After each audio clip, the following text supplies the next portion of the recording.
Hello everyone, and welcome to a new video that is part of our interview series in which we discuss staff publications. Today we're talking to Stefan Werning from the Media and Culture department, who has recently released his book, Making Games, the Poetics and Politics of Game Creation Tools. So first of all, thank you for being here, Stefan. Thanks for having me. Yeah. Could you maybe, well, let's start. Could you maybe tell me a bit more about yourself and your position at Utrecht University? Sure. Yeah, my name is Stefan Werning. I'm an associate professor for new media and game studies here at Utrecht University. I came to Utrecht in 2014 as an assistant professor from Germany. So before then, in Germany, I had finished my PhD and also my habilitation treatise. And yeah, since then, I've been involved mostly in the game studies work at our department. But recently, I've also been trying to breach out, especially more into the areas of data studies as well, trying to bridge the gap between what's happening in our little island, basically, and what's happening in other fields at the department. I'm currently coordinating the summer school multidisciplinary game research at our university as well, which is going to take place again this year after last year where we had to skip a year due to Corona, and the minor game studies as well.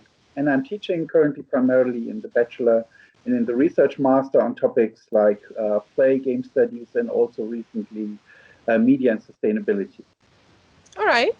Well, my next question was, what is your research focus and what you're most passionate about? But I think you covered quite a lot of that already.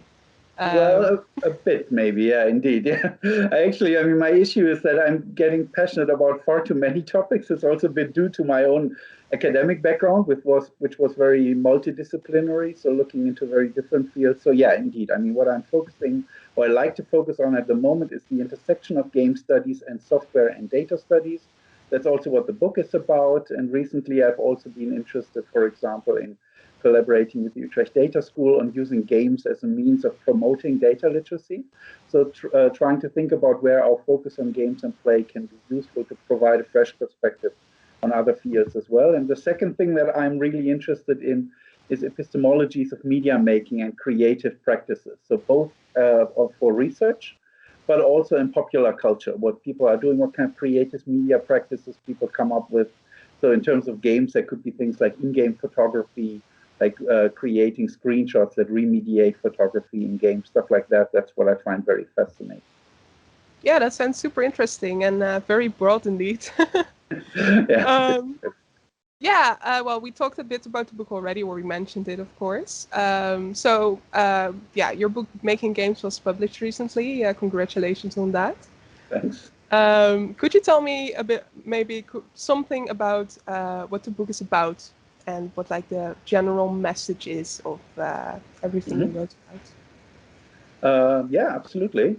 So yeah, I mean, the title already tells you a bit about it. I mean, the main message, I would say, is indeed twofold. It looks at the poetics and the politics of game creation tools. So about the politics first, maybe that part is a bit less prominent in the book. So I'm looking at how tools, the creation of tools, is becoming an increasingly important aspect of the platformization of the games industry, of the developments that are happening in the games industry. Tools become like objects of power, like who creates tools, who gets people to adopt tools. What we're also seeing is that in the games industry, but also other industries, if you're looking at companies like Pixar, for example, people are increasingly making tools that used to be proprietary, open, and available to everyone because they need to actually engage future designers early on. So that already tells you a bit about the political implications of having the right tools and being able to attract the right talent. Or looking at companies like Amazon, for example, which also launched a game engine, which might seem a bit contradictory, but it's really interesting to look at these type of tools and the functions they play for these companies. And the poetics, that refers to how the tools actually affect the aesthetics of games as an expressive medium. So if you're looking at, for example, how tools institutionalize certain genres, really, you get these templates with the game engines that basically tell people how to make more of the same types of games. So if you look at what tools actually make easy and hard to do for people, you also get a better understanding of where games as a medium are heading. So methodologically, I'm using a bit of affordance analysis and also media production studies as a background, really. Okay. So, yeah. Yeah. Well, would you say that, yeah, what was your motive for writing the book? What sparked your interest? Was there a certain Yeah. point at which you gained the idea, or what was the moment you felt that's something I want to write about? Yeah. Well, it's a bit personal, really, I must say. I mean, the book itself has been a long time in the making. Actually, I think I submitted the proposal in 2014, so it's been a while, really. But even before that, I've been using, well, more in a self-taught capacity, game engines, game tools since about, I think, 2003, 2004, when I finished my studies, actually. So just tinkering with all kinds of tools that were available at the time. And I always find it very fun to do, but it never really had a place in academia until recently, where this is becoming more and more relevant. I also have been working in the industry for a while, most notably at Nintendo of Europe as well, where I also saw a bit what kind of impact tools have on the way people think, how they work, especially if they keep working with these tools on a daily basis and at some point don't notice them anymore, where the tools become part of how you look at the world, essentially. Yeah, that was the motivation. Just it's something I find very interesting, really.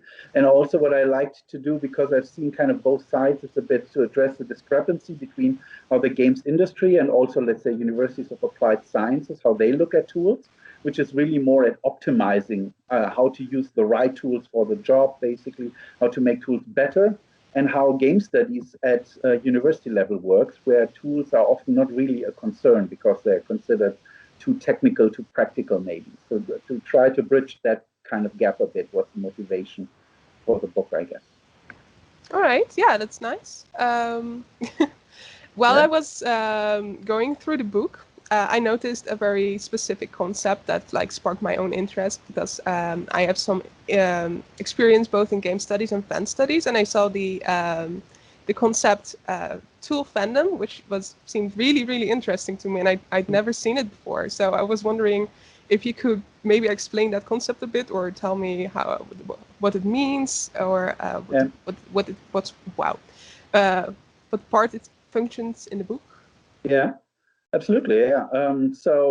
Yeah, I mean, the book in itself is kind of situated in this, well, it's not really a tradition, but it's a burgeoning tradition of tool criticism, of looking critically at what tools do and how they change the way we think, which is something that in other areas, let's say in critical data studies, for example, is slowly gaining traction. But in game studies, we don't really have any of that. So what I try to do is to look at what kind of concepts from media and culture studies can you use and apply to understand a bit how people engage with tools. Because, yeah, I mean, that is also one of the tenet of the book, that playing games and making games are not fundamentally different practices, but there is kind of a threshold between the two, and both are playful practices, for example. So that's why I looked at what kind of concepts, what kind of like fan studies, for example, could be relevant in this case. So in fan studies, you learn, for example, about how popular media actually become part of the fans' identity in a sense, how they work with them, how they also negotiate their own identities in relation to the media franchises that they are fans of. And also, for example, the connections between fandom and religious practice, like the fetishization, for example, of actors, actresses, or media properties. And all these things I notice also apply to tools as well, because people engage with them very passionately. So it's kind of a playful, but also a very personal practice. People who use the same tool every day, so they become invested in it. So people in fan studies like Jenkins talk about investment.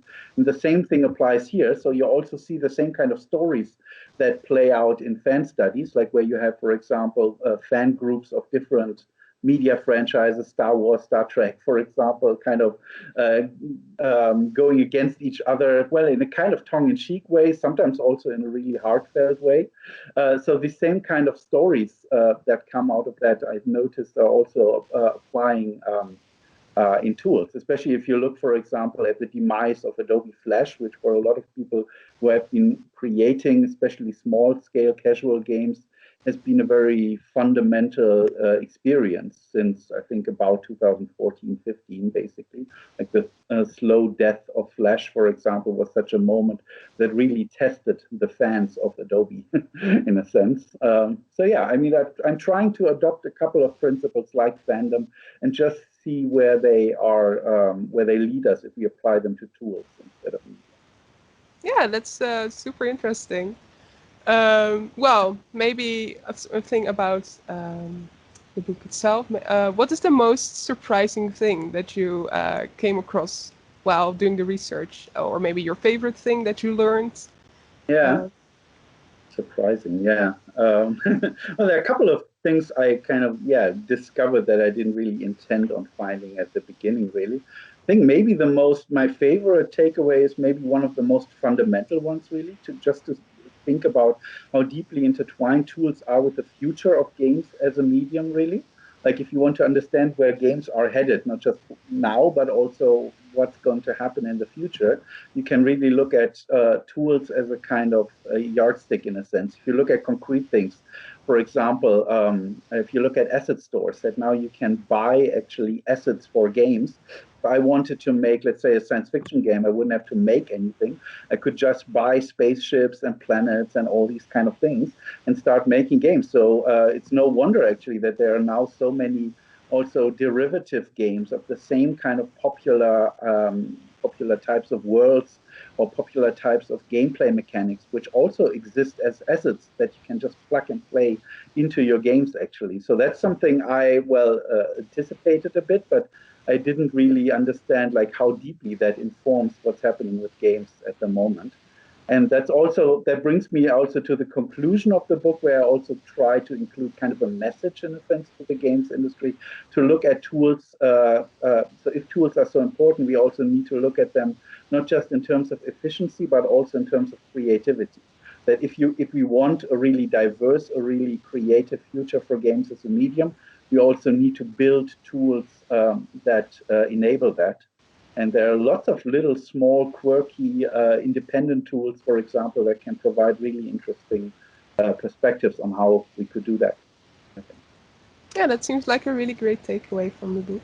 Hmm. Um, well, I was also wondering if you are going to create any other books that are within the same theme, or even any other books in the future, or if there are projects you're Yeah. really excited about that you want to well, name here.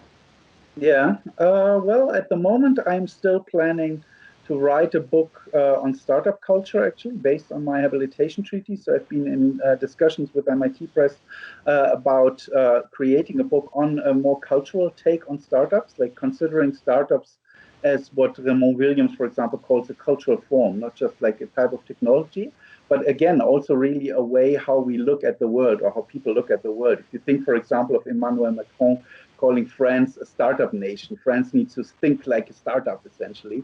We get to see this kind of thinking. Also, recently, we've seen a lot more coverage about, for example, startup incubators in Israel that also argue Israel needs to act like a startup, actually, to assure its dominance in technology, but also beyond in the region. So that's something I'm very fascinated in. That's what I wrote my habilitation treatise about, and I'm thinking of writing a book about that. Eventually, I still have a couple of plans, maybe at some point, depending on how well the book is received. I'd like to write maybe a sequel about the distribution side of it, because the book focuses really on pre-production and production tools, really how you make games. But you could write a similar book actually about how you sell games, how you market games, how you distribute them, basically. Thinking about Kickstarter, thinking about, for example, itch.io alternative game distribution platforms and what impact they have on games as a medium. So that would be a nice logical follow up, but it's not really concrete at this Okay. Well, lastly, I was wondering if there was anything that we didn't discuss before, if there was anything you would like to add or tell the viewers. And well, yeah, if there are any points they should keep in mind about game creation tools, or just a point. Yeah. general idea you want to provide Okay. to everyone. Okay. Well, I think, I mean, the best thing I can, suggest to anyone is really to try and experiment with these kind of tools yourself. I mean, there's so many easy entry points these days, and it's really a type of practice that only becomes relatable once you try it yourself. It's also not just about making games, but it's also a perfect way for developing algorithmic literacy, thinking algorithmically. If you want to make a game, like a digital game in this case, but an analog game would work in a similar way, then that teaches you a lot about how to think in terms of algorithms, basically. So yeah, that's maybe the most important thing that I would like to suggest to everyone, especially people who might think, well, that's not for me, I'm not a technical person. You don't even need to be. So there's game modding, there's tools like Twine, for example, which we even use in class, in some of our classes at Utrecht University, without requiring people to have any previous knowledge. So yeah, hopefully some people might be inspired to try it for themselves. Yeah, I hope so as well. Yeah, thank you so much for doing this interview, Stefan. Yeah, thank you. It was very nice talking to you, and have a Thanks. great summer and good luck during the next academic You year. too. Thank you. Bye. Bye bye.